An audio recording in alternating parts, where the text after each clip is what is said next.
शिक्षणासाठी नोकरीसाठी परदेशात जाणं प्रत्येकाचं स्वप्न असतं।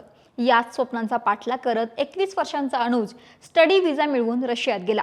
शिकून आपली वेगळी ओळख निर्माण करण्यासाठी, कुटुंबाला गरिबीतून बाहेर काढण्यासाठी त्यानं रशियात जाण्यासाठी एका एजंटला 6 लाख रुपये दिले। तिथे गेल्यानंतर शिक्षण घेता घेता तो जिममध्ये नोकरी पण करत होता, जेणेकरून कुटुंबावरती भार पडणार नाही। पुढची गणितं अनुजनं डोक्यामध्ये फिक्स ठेवली होती, पण जे ठरवलं त्याच्या विरुद्ध आणि भयंकर घडलं। तो थेट हातात बंदूक घेऊन रशियाच्या युद्धभूमीवरती जाऊन पोहोचलाय। अनुज सोबत नेमकं काय घडलं पाहूयात। हरियाणातील कर्नाल जिल्ह्यात असलेल्या घरोंदा गावातील अनुज जेव्हा रशियात जिममध्ये नोकरी करत होता, तिथेच एका एजंटनं अनुजसह इतरांना पैशांचं लालच दाखवलं। तिथेच ते सगळे अडकले। या एजंटनं त्यांना रशियाच्या लष्करामध्ये भरती होण्याची ऑफर दिली होती। सुरुवातीला या सगळ्यांनी ही ऑफर नाकारली, पण 52 लाख रुपयांचा आकडा ऐकल्यानंतर सगळेच तयार झाले।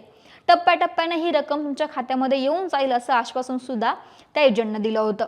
त्यानुसार त्यानंतर 10 दिवसांची ट्रेनिंग त्यांची झाली आणि त्यानंतर थेट त्याला युक्रेन विरोधात सुरू असलेल्या युद्धामध्ये लढवण्यासाठी पाठवण्यात आलं। सुरुवातीला तो घरच्यांच्या संपर्कामध्ये होता। अनुज सोबत शेवटचं बोलणं झालं हेच होतं की आम्हाला रेड झोन म्हणजेच फ्रंट लाईनवरती पाठवण्यात येणार आहे। पण 13 ऑक्टोबर पासून अनुज सोबत ना बोलणं झालंय ना त्याची कुठलीही माहिती कुटुंबियांना मिळाली।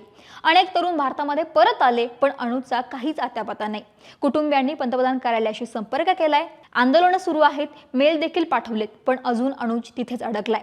त्यामुळे कुटुंब हादरवून गेले। आता अनुजला रशियातून पुन्हा भारतात आणण्यासाठी भारत सरकार काय प्रयत्न करतंय हे पाहावं लागेल।